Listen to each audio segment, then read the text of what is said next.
Auxiliary input. So these are the FiFine A22 speakers. They sent them to me for review, and I have some thoughts. Are they good? They cost $73, give or take. And are they worth it when you go buy cheaper sets that are like $50 or even $35 by like Creative or like Logitech?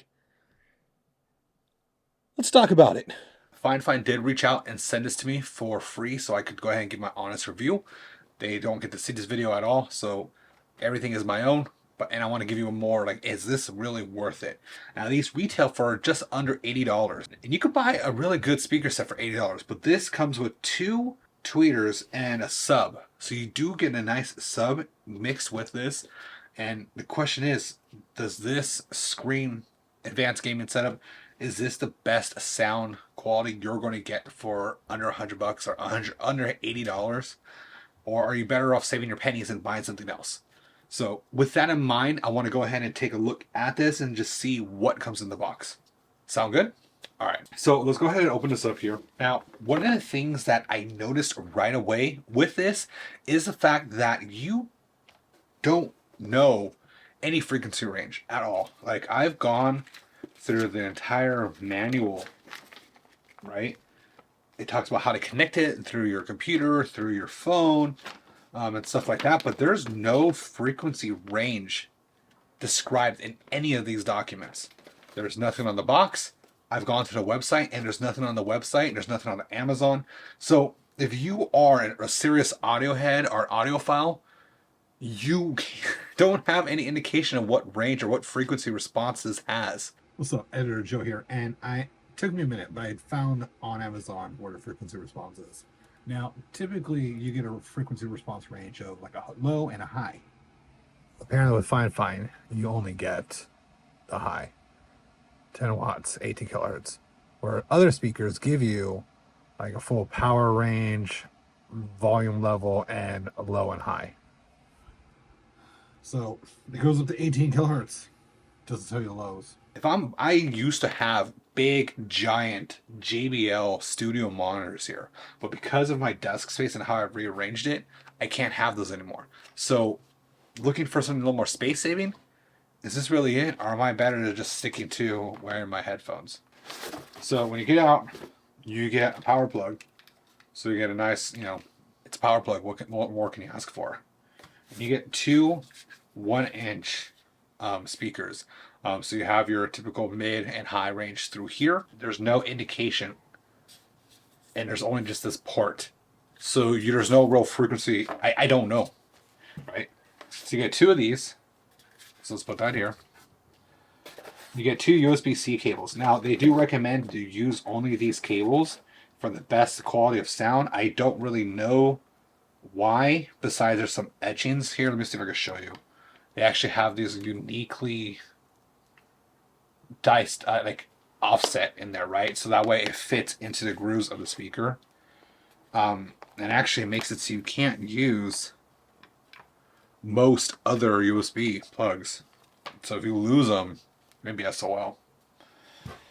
What else? That's it.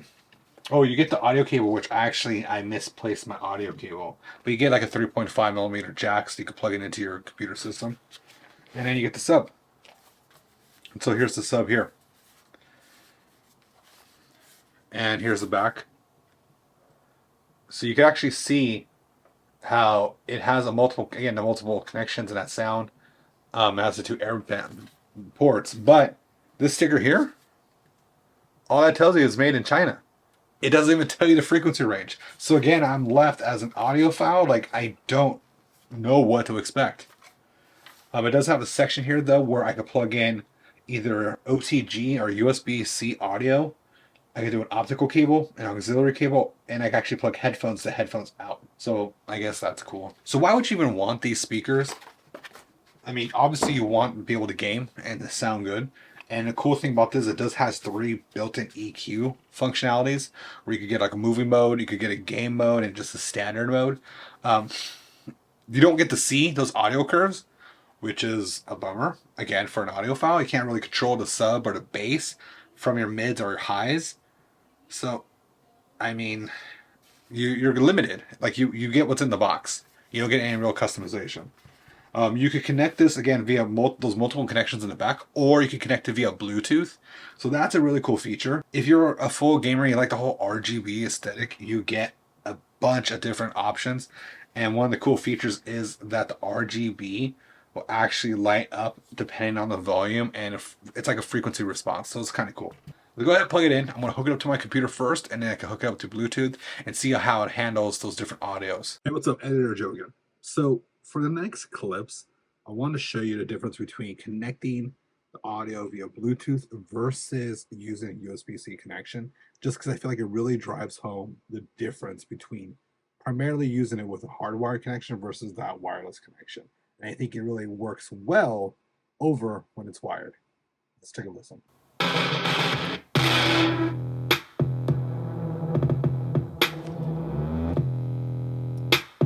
You hear how the bass just hits a little bit differently? The bass just hits a little bit differently, I feel like. Here, let's go to Bluetooth mode. Bluetooth mode.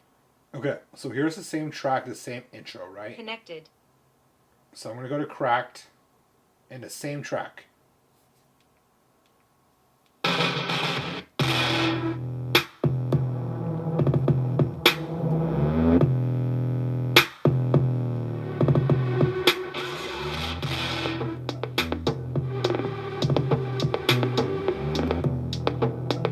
Do you hear with that bass rumble? Like it's almost like it's hitting a frequency that it can't handle. And it's just, it could be the audio set. Like it's set on lossless, but it's Bluetooth, so you're going to get a little degradation. But again.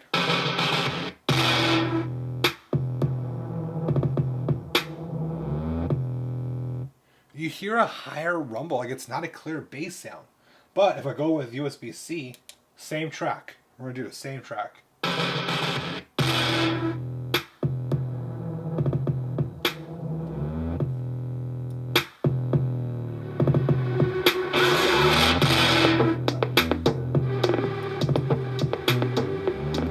It sounds cleaner to me. The bass sounds cleaner.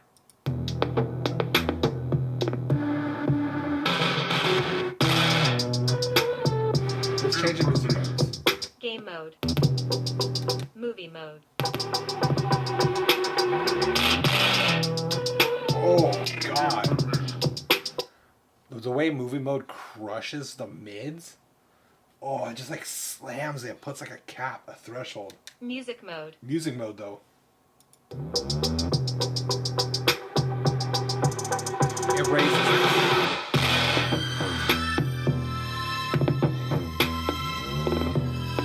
I will say, I would think that music mode, when it's connected via USB-C, it sounds better. I think that's really where you hear this audio improve versus Bluetooth. Bluetooth wise, I don't know. I'm very skeptical. I can't trust it. Let me go to one of my more recent streams on Twitch. I don't stream often, but if you ever want to follow me on Twitch, it's twitch.com/MatsuXL. If you're going to TwitchCon in San Diego, check me out. Try to follow me on my socials. I'm actually going to be down all weekend. I'm going to be doing some photos and stuff like that and talking with a lot of different companies just to see what they offer. So if you are going to TwitchCon San Diego 2024, hit me up. Leave a comment below, and then maybe we can link up. See, when it comes to gaming, like Call of Duty and Apex and stuff like that, you get a lot of like almost all sudden explosives because of grenades and stuff, scenarios, things like that. So the bass wise in gaming mode handles really well in that mode. And again, this is connected via USB-C, and yes, I'm replaying Twitch recording, but it's still gameplay audio.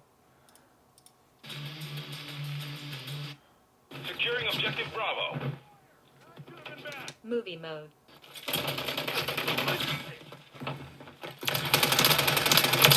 Movie mode, not a fan of at all. Music mode. Game mode. I like this sound.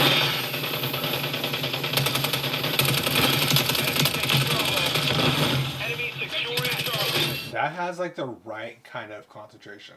Like, or not concentration. That has like the right blend as far as with EQing for games. The sound quality may lessen because of Bluetooth and just the connection it has. It's just not as high fidelity or even close to even a decent quality as you plug it in directly, whether it's auxiliary cord or with a USB-C cord. I think that if you're looking for desktop speakers in a sub that matches your gamer RGB aesthetic and still sounds good when you're playing like FPS shooter games, it's definitely I think a worthwhile purchase. But part of me also questions that because there are other competitors out there who've been in the game for a long time. I'm talking about the Logitechs, talking about the Creatives, where you could buy a 2.1 or like this, a 2 speaker and 1 sub setup for under $50. And those have been forever known as like the standard staples in speaker systems. Now you may not get the full RGB aspect of it or the multiple functions like this. Like I could see if you have multiple systems, like maybe a computer setup and a gaming setup, and you still want to listen to music to your phone every once in a while, having something like this gives you multiple ports to use. So I could switch between USB on my, my main PC if I'm like doing editing and stuff, versus auxiliary to my gaming PC and then Bluetooth for my phone. But not everyone's going to be having a multiple system setup like that. So again, if you like that connectivity and you like that aesthetic, then yeah, it's a worthwhile purchase. But if you're looking for just a good set of speakers and trying to save the most money or get the best bang for your buck, I may not consider these, to be quite honest with you. Only because, again, like I said, Bluetooth audio is definitely not up to par with some of the other cheaper. Like I've bought little cheap Bluetooth speakers like 5-6 years ago that sound just as good as that bass, and it's a small little like rinky dink thing, and I think for the value of that, it's not worth it. But like I said, if you have you're a gamer and you have like I said like a Nintendo Switch, and then you have like a gaming PC and you have a second streaming PC, this is definitely like a worthwhile because you can switch between one or the other audio sources without having to disconnect cables or all that. But not, I don't know, about $80 or like $72, $73 price tag. I would probably say if this goes on sale for $50, I would consider it again if I was actually purchasing it. If I wasn't purchasing it, or sorry, if I wasn't, no. If it stayed at its regular price, I probably would look at other options, a little bit something a little more high fidelity, just because that's, for me, what I like to hear. Like I like high quality audio, and I like hearing that rich bass and good clean highs with very subtle mids. That's my perfect EQ, if you ask me. But again, I'm not the sound engineer that some other people will try to counter with. So what do you think? Is this the right speaker system for you? Let me know in the comments below. Maybe you even purchased it and you've had regrets and sent it back, or you bought it and you love it and I'm just a stupid idiot. I don't know. Let me know below, and I will look forward to hearing your guys' experience, or even if you're considering them, or maybe what other alternative speakers you're looking for. Make sure you check out this video here. I think you're going to really like it. And like I said, if you're going to TwitchCon this year, hit me up. Let me know in the comments, and then maybe we can connect. All right. I am Joe. It's sweaty as hell, and I'm going to catch you guys next time. Peace.